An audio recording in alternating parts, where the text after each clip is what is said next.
Hi friends, అందరూ ఎలా ఉన్నారు? ఏం చేస్తున్నారు? నేనైతే చాలా బాగున్నానండి.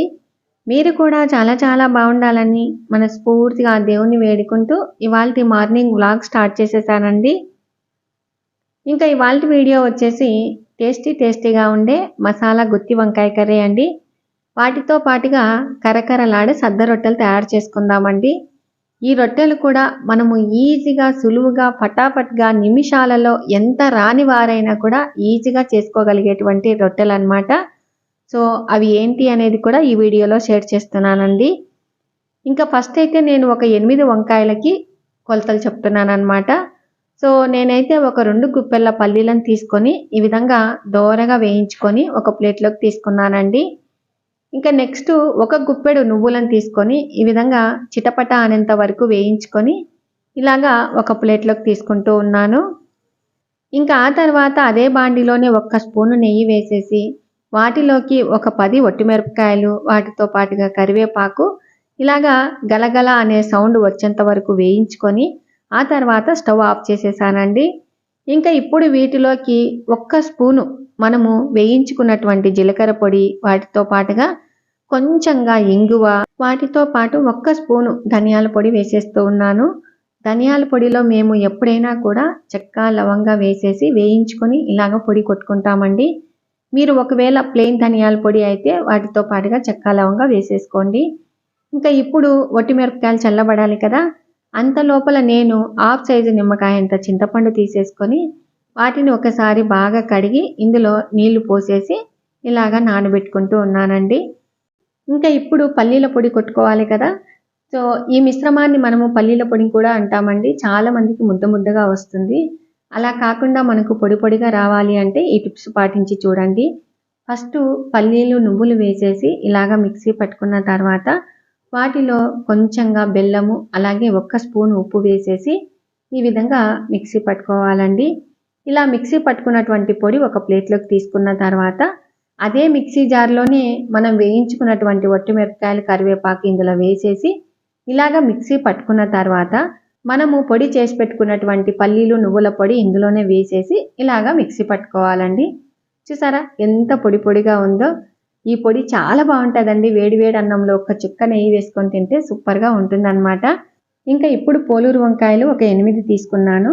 సో ఎడమ చేతిలోది కొంచెం ముదురుగా ఉంది, కుడి చేతిలోది లేతగా ఉంది కదా. సో లేతగా ఉన్న వంకాయలు అయితే మనకు పూర్ణం లాగా ఉంటుందండి. అంటే నోట్లో పెట్టుకుంటే కరిగిపోతుంది అనమాట. అలాంటి లేత వంకాయలు తీసుకోవాలి.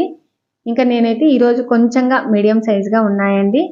సో వంకాయలను మనం కట్ చేసుకునేటప్పుడు మనం ఏం చేయాలంటే కొంచెం 85% వరకు మనం కట్ చేసుకోవాలన్నమాట. ఇంకా ఇవి కట్ చేసుకునే లోపల నేను స్టవ్ మీద ఒక బాండి పెట్టేసుకొని వాటిలో ఒక 4 టేబుల్ స్పూన్ల ఆయిల్ వేసేసి అలాగా పెట్టేశానండి. ఇంకా ఆయిల్ కాగే లోపల మొత్తం వంకాయలన్నింటికి ఈ విధంగా పొడి పెట్టేస్తూ ఉన్నాను. చూసారా, మొత్తం ఇలాగ పెట్టుకోవాలన్నమాట. మనం ఎప్పుడైనా వంకాయని పూర్తిగా అంతా కట్ చేసి పెట్టామనుకో మనం కర్రీ చేసేటప్పుడు కలియబెడుతూ ఉన్నప్పుడు విడిపోతాయండి. అలాగా మనకు కాకుండా ఉండాలి అంటే కొంచెం మిగిలిచ్చి కట్ చేసుకోవాలన్నమాట. ఇంకా ఇప్పుడు ఇదే పొడి మధ్యాహ్నం నేను ఏం చేస్తున్నానంటే సప్పిడిపప్పు చేస్తున్నాను కాబట్టి వాటిలోకి కాంబినేషన్గా ఉంటుంది అనే ఉద్దేశంతో కొంచెం పొడి పక్కకు తీసి పెట్టుకున్నాను. చూసారా, మొత్తం వంకాయలన్నింటికి పెట్టేసుకున్నాను కదా. ఇంకా ఇప్పుడు వీటిలోకి ఒక 15 వెల్లుల్లిని తీసుకొని ఈ విధంగా కచ్చాపచ్చగా దంచి పక్కకు పెట్టుకోవాలండి. ఇంకా ఇప్పుడు ఆయిల్ బాగా కాగింది కదా. సో వాటిలో కొంచెంగా పోపు గింజలు, కరివేపాకు, ఒట్టిమిరపకాయలు ఇలాగా వేసేసుకోవాలి. ఇంకా ఆ తర్వాత కచ్చాపచ్చగా దంచి పెట్టుకున్నటువంటి వెల్లుల్లి వేసేసి ఈ విధంగా దూరగా వేగిన తర్వాత మనం స్టఫింగ్ చేసుకున్నటువంటి వంకాయలను ఇందులో పెట్టేస్తున్నానండి.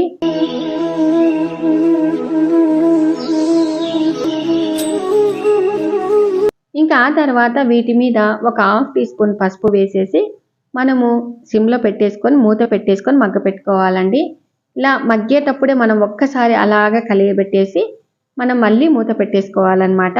పసుపు అంతా అన్ని వంకాయలకు పట్టుకుంటుంది. ఇంకా ఇది మగ్గడానికి కొంచెం టైం పడుతుంది కదా. అంత లోపల నేను రొట్టె చేసుకోవడానికి పక్కకు నీళ్లు పెట్టేసుకున్నానండి. ఇంకా ఇప్పుడు అంటే ఒక 30% వరకు మగ్గిన తర్వాత మనం ఏం చేయాలంటే చింతపండు నీళ్లు ఇందులో పోసేసుకోవాలండి. మీకు ఎంత గ్రేవీ కావాలి దాన్ని పట్టించి మనం మళ్ళీ కావలిస్తే మళ్ళీ నీళ్లు పోసేసుకోవచ్చు. సో నేనైతే అదే చింతపండులోనే మళ్ళీ కాసింత నీళ్లు కలిపి ఇలాగ నీళ్లు పోసేసి చింతపండు నీళ్లు, ఆ తర్వాత మనం పొడి పక్కకు పెట్టుకున్నాం కదా గ్రేవీ కోసము, సో ఆ పొడి కూడా ఇందులోనే వేసేసి మనం మీడియం ఫ్లేమ్లో పెట్టుకొని బాగా మగ్గపెట్టుకోవాలండి. మగ్గపెట్టుకోవడము అంటే మనకు ఆయిల్ పైకి వచ్చేంత వరకు మగ్గపెట్టుకోవాలి. సో దానికి కొంచెం టైం పడుతుంది కదా, అంత లోపల నేను సద్దపిండి తీసేసుకొని ఇలాగా మధ్యలో ఒక గుప్పెడు నువ్వులు పోసేసి బాగా సలసలమనేటువంటి నీళ్ళని ఇందులో పోసేసి ఇలాగా కలుపుతూ ఉన్నానండి.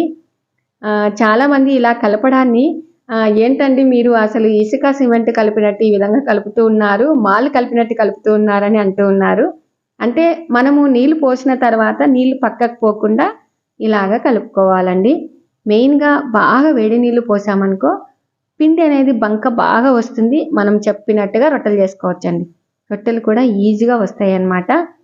ఇంకా ఇప్పుడు నేను ఒక పిరికెడు పిండిని ఈ విధంగా చేసుకొని ఇలాగా ఉండలన్నీ చేసి పెట్టుకుంటున్నానండి. ఒకవేళ ఎక్కువైతే అడ్జస్ట్ చేస్తాను, తక్కువైతే ఎక్కువైన వాటిదంతా తీసుకొని ఇలాగా అడ్జస్ట్ చేస్తానన్నమాట. ఈ విషయం అందరికీ తెలిసిన విషయమే, కాకపోతే ఇలాగ చేస్తానని చెప్తూ ఉన్నాను. ఇంకా ఇప్పుడు పిండిని బాగా పిసికిన తర్వాత మనము ఫస్ట్ రౌండ్ చేసుకోవాలండి. పిండిని బాగా పిసుక్కోవాలి, ఇలాగా రౌండ్గా చేసుకోవాలన్నమాట. చూసారా పిండి చూడండి ఎంత స్మూత్గా ఉంది కదా. ఇంకా ఇప్పుడు యథాప్రకారంగా నేను ఎప్పుడు చేస్తాను కదా అదే విధంగానే రొట్టెలు చేస్తూ ఉన్నాను. సో ఫస్ట్ అయితే మనం చేతితో తట్టుకుందామండి. ఇలా రొట్టెలు తట్టడము చాలా మందికి తెలుసండి. కొంతమంది ఏంటంటే చేతితో ఇలాగా రొట్టెలు తట్టి ఆ తర్వాత రేకుల కట్టెతో రుద్దటము అలాగా చేస్తూ ఉంటారు. కానీ రాయలసీమలో మాత్రం చాలా మంది చేతితో ఇలాగా ఫాస్ట్గా తట్టేసి కట్టెల పొయ్యి మీద ఈ రొట్టెల్ని చేసేసి పొయ్యిగడ్డ మీద రొట్టెలు పెట్టి పల్ల పల్ల పల్ల అంటే ఒట్టిగా ఇంతవరకు అలాగనే పెట్టి వాటిలో ఇంత గోంగూర పప్పు, పెసరపప్పు, ఇలాగా గుత్తి వంకాయ కర్రీనో పులుసు లాంటి కర్రీలన్నీ చేసుకొని కలుపుకొని తినేవాళ్ళండి. అంత టేస్ట్ అన్నమాట. మీరు ఎంతైనా చెప్పండి, కట్టెల పొయ్యి మీద చేసినటువంటి రొట్టెలు ఎక్సలెంట్ అండి. కాకపోతే ఏంటంటే మనకు వీలు లేదు కాబట్టి ఇలాగ స్టవ్ల మీద చేసుకుంటూ ఉన్నాము. ఇంకా ఇప్పుడైతే రొట్టెని పెనం మీద వేసేసాను, ఆ తర్వాత నీళ్ళంతా ఇలాగా అనేసాను. ఇంకా ఇప్పుడు రొట్టె తిప్పేశాను. ఇప్పుడు మనం ఏం చేయాలంటే ఈ సద్ద రొట్టెలు ఏంటంటే మందంగా చేసుకుంటే పొంగుతాయి, కానీ ఇవి నిల్వ పెట్టుకోవటానికి ఉండవండి. మనము కొంచెంగా బాగా పల్చగా చేసుకొని ఈ సద్ద రొట్టెల్ని బాగా ఒట్టిగా అయ్యేంత వరకు మంచిగా బాగా కాలిన తర్వాత మీడియం ఫ్లేమ్లో పెట్టుకొని రొట్టె ఒట్టిగా అయ్యేంత వరకు కాల్చుకోవాలి. అప్పుడు ఈ రొట్టెలు ఏంటంటే మనకు వారం రోజులైనా కూడా మనకు అంత బాగుంటాయండి. ఎప్పుడైనా ఊకున్నప్పుడు కాసింత రొట్టె మరకల్ని తింటే అంత టేస్ట్ అన్నమాట సద్ద రొట్టెలు. అందులో వీటిలో నువ్వులు వేసేస్తాం కాబట్టి సూపర్ టేస్ట్ అండి. ఇంకా ఇప్పుడైతే నూనె వంకాయ కర్రీ ఎంతవరకు వచ్చిందో చూద్దాము. సో ఆయిల్ బాగా పైకి వచ్చేసింది కదా, చూడండి ఎంత బాగా మగ్గిపోతున్నాయి కదా. ఇంకా కొంచెం సేపు మగ్గాలండి. ఇంకా మళ్ళీ మూత పెట్టేసుకుందాము. ఇంకా ఇప్పుడు చూడండి ఎంత బాగా ఆయిల్ పైకి వచ్చేసింది కదా, చూస్తూ ఉంటేనే తినాలనిపిస్తుంది కదండి. ఇంకా ఇప్పుడు వీటిలో లాస్ట్లో కొంచెంగా ఫ్రెష్ కొత్తిమీర వేసేసి అలాగ ఒక్కసారి కలయబెట్టనైనా కలయబెట్టుకోవచ్చు, లేదు అంటే అలాగనే తీసుకుపోయి మనం టేబుల్ మీద పెట్టేసుకొని వడ్డించేసుకోవచ్చు. చూడండి ఎంత బాగుంది కదా కర్రీ. సో టోటల్గా కర్రీ అయితే రెడీ అయిపోయింది. ఇంకా నెక్స్ట్ నూనె వంకాయ రెడీ అయిపోయింది, రొట్టెలు కూడా కొంచెంగా రెడీ అయిపోయినాయండి. ఇంకా ఇప్పుడైతే వంకాయ కర్రీని ఇలాగా కలుపుతూ ఉన్నాను. మా చిన్నమ్మాయికి ఇచ్చేసానండి ఈ ప్లేటు. ఇంకా నెక్స్ట్ మీకేమని చెప్పాను, సులువుగా ఫటాఫట్గా చేసుకోవచ్చు అని చెప్పాను కదా. సో ఆ రొట్టెలు ఎలా చేయాలి అనేది చూపిస్తానండి. ఫస్ట్ మనం ఏం చేయాలంటే ఆడి యూని ర్యాప్స్ వాళ్ళవి ర్యాప్స్ తెప్పించుకోవాలండి, ఎకో బేక్ పేపర్స్ అన్నమాట. సో ఇలాంటి పేపర్ ఒకటి తెప్పించుకొని మనము అంటే మామూలుగా ప్యాకెట్లో వస్తాయండి ఇవి 6 ఇంచెస్ 7 ఇంచెస్ 8 ఇంచెస్ ఇంచుల ప్రకారము ఇలాగ రౌండ్గా కట్ చేసి ఉంటాయి అన్నమాట. సో అందులో నుంచి ఒక పేపర్ తీసుకొని వాటి మీద సద్దపిండి పెట్టేసి ఇలాగా ఇంకొక పేపర్ని పెట్టేసి ఈ విధంగా ఒక రేకుల కట్టెతో ఇలాగ రుద్దుకోవాలండి. ఒకవేళ మీకు జారిపోతున్నాయి అని అనుకుంటే కొంచెం తడి చేసుకొనైనా కూడా పిండి అలాగ పెట్టి ఇలాగ రుద్దుకోవచ్చు. సో మాకు కొంచెం రొట్టెలు బాగా చేయడం వచ్చి కాబట్టి ఇలాగ అంటూ ఉన్నాను. మనము రేకుల కట్టెతో అంటూ ఉండంగానే పిండిలో కొంచెం తడి ఉంటుంది కదా, సో పేపర్ అంతా పట్టేసుకొని ఇలాగా మనకు జరగకుండా ఎలాగైనా రుద్దినా కూడా మనకు పల్చగా వచ్చేలాగా రౌండ్గా రుద్దుకోవచ్చండి. పూరీలు ఏ విధంగా రుద్దుతామో అదే విధంగానే మనం రుద్దుకోవచ్చు అన్నమాట. సో మనకు రొట్టెలు ఎంత పల్చగా కావాలో అంత పల్చగా చేసుకోవచ్చు. ఒకవేళ మనకు చేతిలో తీసుకుంటే ఇరిగిపోతాదే రొట్టె అని అనుకోకుండా ఇది ఎంత పలచగా చేసుకున్నా కూడా పేపర్ సహాయంతోనే మనం పెన్నం మీద వేసేస్తాం కదండి. కాబట్టి మీ ఇష్టం వచ్చినంత పలచగా రొట్టె చేసుకోవచ్చు. మీకు ఒకవేళ పేపర్ మడతలు పడే అవకాశం ఉంటే గాన పేపర్ని కొంచెం సాగదీసినట్టుగా ఇలాగా అనేసి రుద్దొచ్చు అనమాట. మా అమ్మాయి వచ్చి ఏంటమ్మా యూనిరాప్స్ లాంటి వాటిలో రొట్టెలు చేస్తున్నావా అంటే చాలా బాగా వస్తున్నాయి నాన్న, ఇవి మీరు కూడా చేసుకోవచ్చు అని చెప్తూ ఉన్నాను. ఇంకా ఇప్పుడు మొత్తం రొట్టెనంతా తిక్కేసానండి. చూసారా ఎంత బాగా పలచగా వచ్చింది కదా. సో ఈ విధంగా మనం ఎంత పలచగా కావాలంటే అంత పలచగా తిక్కుకోవచ్చు. ఇంకా ఇప్పుడు ఈ రొట్టెను మనం పెన్నం మీద వేసుకుందామండి. మీకు ఒకవేళ ఈ పేపర్స్ మళ్ళీ రీయూజ్ కూడా చేసుకోవచ్చండి. రొట్టె అంతా చేసిన తర్వాత మళ్ళీ ఒకసారి అలాగా క్లీన్ చేసుకొని ఈ పేపర్లను ఆరబెట్టేసుకొని మళ్ళీ మరుసటి రోజు రొట్టె చేసుకోవటానికి కూడా ఉపయోగించుకోవచ్చు అనమాట. చూసారా ఇంకా ఇప్పుడు పెన్నం మీద వేసేసాను, పేపర్ కూడా తీసేస్తూ ఉన్నానండి. ఇంకా ఇప్పుడు మామూలుగా యథాప్రకారంగా మనం రొట్టె మీద ఏ విధంగా నీళ్లు వేసేస్తామో అదే విధంగానే ఒక తడి క్లాత్తో ఇలాగ పూసేయాలండి. ఇంకా ఇప్పుడు రొట్టెను తిప్పేస్తూ ఉన్నాను. చూసారా చాలా బాగా పలచగా వచ్చాయండి. మీకు ఏ విధంగా కావాలంటే ఆ విధంగా రుద్దుకోవచ్చు. ఒకవేళ మీకు ఏమైనా ఈ పేపర్లు కావాలి అనుకుంటే నేను డిస్క్రిప్షన్లో లింక్ ఇస్తాను, ఒక్కసారి చెక్అవుట్ చేయండి. ఆల్రెడీ మన ఛానల్లో రొట్టెలు ఎలా ఈజీగా చేసుకోవాలి అనేది కూడా చాలా మెథడ్స్ చూపించానండి. నేను డిస్క్రిప్షన్లో లింక్ ఇస్తాను, ఒక్కసారి చెక్అవుట్ చేయండి. ఇంకా ఇప్పుడైతే మొత్తం రొట్టెనంతా కాలుస్తూ ఉన్నాను. చూసారా బాగా పొంగుతూ ఉన్నాయి కదా. ఇలా పొంగుతేనే మనకు రొట్టెలు టేస్ట్ అండి. బాగా పొంగాలి, వట్టిగా చేసుకోవాలి. సద్ద రొట్టెలు ఇలాగా నిలువ పెట్టుకొని తింటే మనకు చాలా బాగుంటాయి అన్నమాట. అందులో రొట్టెలు తినడం కూడా ఆరోగ్యానికి చాలా అంటే చాలా మంచిదండి. ఇప్పుడున్న పరిస్థితులలో చాలా మందికి డయాబెటీస్ ఇలాంటివన్నీ వస్తూ ఉన్నాయి కాబట్టి కంపల్సరిగా మనం ఇలాంటి రొట్టెలను చేసుకోవడము చాలా మంచిదన్నమాట. ఈ ప్లేస్లో మనం జొన్న రొట్టెలను కూడా ఈజీగా ఇదే విధంగానే చేసుకోవచ్చండి. ఇంకా ఇప్పుడైతే రొట్టె అంతా గట్టిగా అయిపోయింది, బాగా క్రిస్పీగా తయారైంది. చూసారా ఇంకా ఇప్పుడు ఈ రొట్టెను మనము తీసుకొని నూనెకాయలో కలుపుకొని తింటే ఆహా అంటారండి, అంత బాగుంటుంది అనమాట. ఇంకా మా అమ్మాయి మాత్రము టేస్ట్ వద్దామా తీసుకో.